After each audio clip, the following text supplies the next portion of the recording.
Hi అండి. Welcome to Ramya మోక్ష vlogs. నా వీడియోని మొదటిసారి చూసినట్టయితే సబ్స్క్రైబ్ చేసుకోండి. పక్కన ఉన్న బెల్ ఐకాన్ని క్లిక్ చేయండి.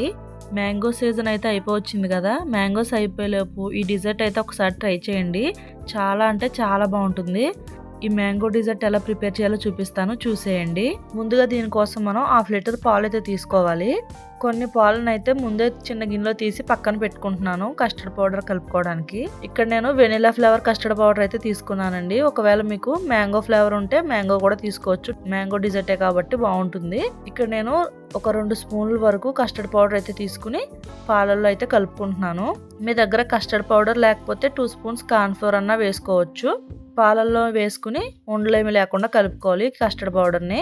ఇప్పుడు దీన్ని పక్కన పెట్టేసుకుని మనం ముందుగా పాలు అయితే తీసుకున్నాం కదా, వాటిని అయితే స్టవ్ పైన అయితే పెట్టుకోండి. పాలు పొంగొచ్చిన తర్వాత సిమ్ లో పెట్టుకుని ఈ కస్టర్డ్ పౌడర్ని అయితే వేసుకోవాలి. ఒకసారి కలుపుకుని వేసుకోండి, లేదంటే కస్టర్డ్ పౌడర్ అడుగంటే వెళ్ళిపోతుంది. ఇలా పాలల్లో వేసేసుకున్న తర్వాత ఇది అడుగు పడుతుంది అనమాట. కలుపుకుంటూ మనం పాలు మరిగించుకోవాలి. ఇందులోకి పంచదార అయితే వేసుకోవాలి. పావు కప్పు నుంచి హాఫ్ కప్పు వరకు వేసుకోవచ్చు. ఇక్కడ నేను ఒక 10 స్పూన్ల వరకు అయితే వేసేసుకున్నాను. ఇందులోకి షుగర్ ఎక్కువ లేకపోతే అస్సలు బాగుండదండి. మరీ తక్కువ వేసుకోకుండా కాస్త మీ టేస్ట్ తగినట్టుగా షుగర్ అయితే వేసుకోండి. మనం కలపడం మానేసామంటే అడుగు పట్టేస్తుందండి. అది మాడిపోయిందంటే స్మెల్ అయితే అస్సలు బాగుండదు. మాడిపోకుండా కలుపుకుంటూ మరిగించుకోవాలి. ఈ పాలు కొంచెం మరిగిన తర్వాత స్టవ్ ఆఫ్ చేసేసుకోండి. మరీ చిక్కగా అయిపోనవసరం లేదు. ఈ పాలు పూర్తిగా చల్లారేంత వరకు స్టవ్ ఆఫ్ చేసేసి పక్కన పెట్టేసుకోండి. అలానే ఈ డెజర్ట్ కి మెయిన్ ఇంగ్రీడియంట్ ఏంటి, మ్యాంగో కదా. మనం మ్యాంగో సెలెక్ట్ చేసుకునేటప్పుడు పులుపు లేకుండా బాగా పండిన తీయగా ఉన్న మామిడికాయని అయితే తీసుకోవాలి. ఇది పండకపోయినా పచ్చిగా ఉన్న దీని టేస్ట్ అయితే బాగుండదు. మీకు నచ్చిన మ్యాంగో అయితే మీరు తీసుకోండి. దాన్ని ఫస్ట్ పైన పీలంతా తీసేసుకోవాలి. తర్వాత దాన్ని చిన్న చిన్న ముక్కల కింద కట్ చేసి మిక్సీ జార్లో అయితే వేసేసుకోండి. ఇలా మ్యాంగో మొత్తం మిక్సీ జార్లో వేసేసుకొని ఇంకా కావాలంటే స్వీట్ కోసం ఇంకొంచెం 2-3 స్పూన్ల వరకు షుగర్ అయితే యాడ్ చేసుకోవచ్చు. ఈ ముక్కలనంతా పేస్ట్ చేసుకోవాలి. మెత్తగా మిక్సీ పట్టేసుకోండి. ఒకవేళ మనకి బాగా గట్టిగా అనిపిస్తే కొంచెం పాలు కూడా వేసుకోవచ్చు. ఈ డిజర్ట్ కోసం నేను బ్రెడ్ అయితే తీసుకుంటున్నాను. మనకి ఇంకా టేస్టీగా బయట హోటల్స్లోనే తిన్నట్టే ఇలాంటి డిజర్ట్స్ రావాలంటే కనుక స్పాంజ్ కేక్ యూజ్ చేయండి. అదైతే ఇంకా బాగుంటుంది. ఇక్కడ నేనైతే మిల్క్ బ్రెడ్తో ట్రై చేస్తున్నాను. ఈ మిల్క్ బ్రెడ్ అయితే చుట్టూ ఉన్న హార్డ్ లేయర్ ఉంటుంది కదా, బ్లాక్గా ఉంటుంది, అదంతా కట్ చేసేసుకోవాలి. ఇలా చుట్టూ 4 వైపులా కూడా కట్ చేసేసుకుంటున్నాను. ఇలాంటి డిజర్ట్స్కి స్క్వేర్ షేప్లో ఉన్న బౌల్స్ అయితే బాగా ఉపయోగపడతాయండి.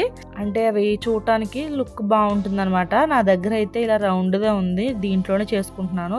లేదంటే స్టీల్ దాంట్లో కూడా మీరు చేసుకోవచ్చు.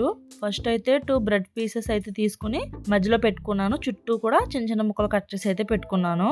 ఇప్పుడు మనం ముందుగానే తయారు చేసి పెట్టుకున్నాం కదా పాలని, దాన్ని అయితే ఒకసారి బాగా కలుపుకుని ఆ పాలని బ్రెడ్ పైన అయితే వేయాలి. ఇప్పుడు ఈ కస్టర్డ్ పాలని మనం బ్రెడ్ పైన అయితే వేసుకోవాలి. బ్రెడ్ పీల్చుకునేలాగా కొంచెం కొంచెం వేసుకోవాలండి. పాలు లాగా ఉంటేనే బ్రెడ్ అయితే త్వరగా పీల్చుకుంటుంది. ఇలా బ్రెడ్ అంతా చక్కగా పీల్చేసుకోవాలి. అది ఇలా బ్రెడ్ మొత్తం కొంచెం కొంచెంగా వేసేసుకొని దీనిపైన ఇంకొక లేయర్ గా మనం మ్యాంగో అయితే పేస్ట్ చేసి పెట్టుకున్నాం కదా, దాన్ని అయితే వేసుకోవాలి. ఇలా కొంచెం కొంచెం మ్యాంగో వేసుకుంటూ నీట్ గా మొత్తం గిన్నె మొత్తం అప్లై చేసుకోవాలన్నమాట, ఒక లేయర్ లాగా. మీ దగ్గర విప్పింగ్ క్రీమ్ ఉంటే కూడా అది ఒక లేయర్ కింద వేసుకోవచ్చు. చాలా బాగుంటుంది టేస్ట్. ఇప్పుడు దీనిపైన మళ్ళీ ఇంకొక బ్రెడ్ స్లైస్ అయితే పెట్టుకుంటున్నాను. ఇలాగ మనకి బౌల్కి తగ్గట్టుగా ఎంత హైట్ అయినా ఎన్ని లేయర్స్ అయినా పెట్టుకోవచ్చు, అది మన ఇష్టం. నేనైతే 2 లేయర్స్ కింద అయితే చేసుకుంటున్నాను. సేమ్ ఇందాకలానే మళ్ళీ ఈ బ్రెడ్ పీల్చుకునేలాగా మనం కస్టర్డ్ పాలు అయితే వేయాలి. మొత్తం బ్రెడ్ అంతా పీల్చుకునేలాగా అప్లై చేసుకోవాలి. తర్వాత దీనిపైన మళ్ళీ మనం మ్యాంగో ప్యూరీ ఉంది కదా, దాన్ని అయితే వేసేసుకోవాలి. బయట సూపర్ మార్కెట్స్లోకి మనకి ఇలాంటి మ్యాంగో ప్యూరీస్ కూడా ఉంటాయి. అవి అయితే ఇంకా చాలా టేస్టీగా ఉంటాయండి. మీ దగ్గర ఉంటే అవి కూడా వాడుకోవచ్చు. ఇప్పుడు దీనిపైన ఇంకొక లేయర్ కింద ఈ మ్యాంగో ప్యూరీ అయితే వేసుకుని ఈవెన్గా స్ప్రెడ్ చేసుకోవాలి. ఇలా స్ప్రెడ్ చేసేసుకున్న తర్వాత దీన్ని అయితే తీసుకెళ్లి ఫ్రిడ్జ్ లో పెట్టేసుకోండి. దీన్ని ఒక 2-3 గంటలు ఫ్రిడ్జ్ లో పెట్టుకున్నారంటే సూపర్ గా సెట్ అయిపోతుంది. టేస్ట్ కూడా చాలా బాగుంటుంది చల్లగా సర్వ్ చేసుకుంటే. అంతే, చాలా సింపుల్ అంటే చాలా టేస్టీగా కూడా ఉంటుంది. సేమ్ ఇదే డిజర్ట్ ని మ్యాంగో లేకపోయినా కూడా ఓన్లీ బ్రెడ్ అలానే ఈ కస్టర్డ్ మిల్క్ తో కూడా చేసుకోవచ్చు. డ్రై ఫ్రూట్స్ అవి వేసుకుని ఇప్పుడు దీనిపైన మనం డెకరేట్ చేసుకోవడానికి కొన్ని డ్రై ఫ్రూట్స్ అయితే కట్ చేసి వేసుకుంటున్నాను. అలానే మ్యాంగో పీసెస్ కూడా కట్ చేసి వేసుకుంటే చూడడానికి ఇంకా లుక్ బాగుంటుంది. ఇంకా మనకు నచ్చినట్టు మనం డెకరేట్ చేసుకోవచ్చు. ఈ మ్యాంగో సీజన్ అయిపోయేలోపు ఒకసారి అయితే ఇలా ట్రై చేయండి. అంతే, చాలా సింపుల్గా ఈ మ్యాంగో డిజర్ట్ అయితే రెడీ అయిపోయిందండి. జాగ్రత్తగా నేను 4 వైపులా కట్ చేసి ప్లేట్లో అయితే సర్వ్ చేసుకుంటున్నాను. ఇలా కట్ చేసి పెడితే లుక్ అయితే పేస్ట్రీ కేక్స్ లానే ఉంటదనమాట. బ్రెడ్ ఈ కస్టర్డ్ పాలలో బాగా నాని చాలా సాఫ్ట్ గా అయిపోతుంది.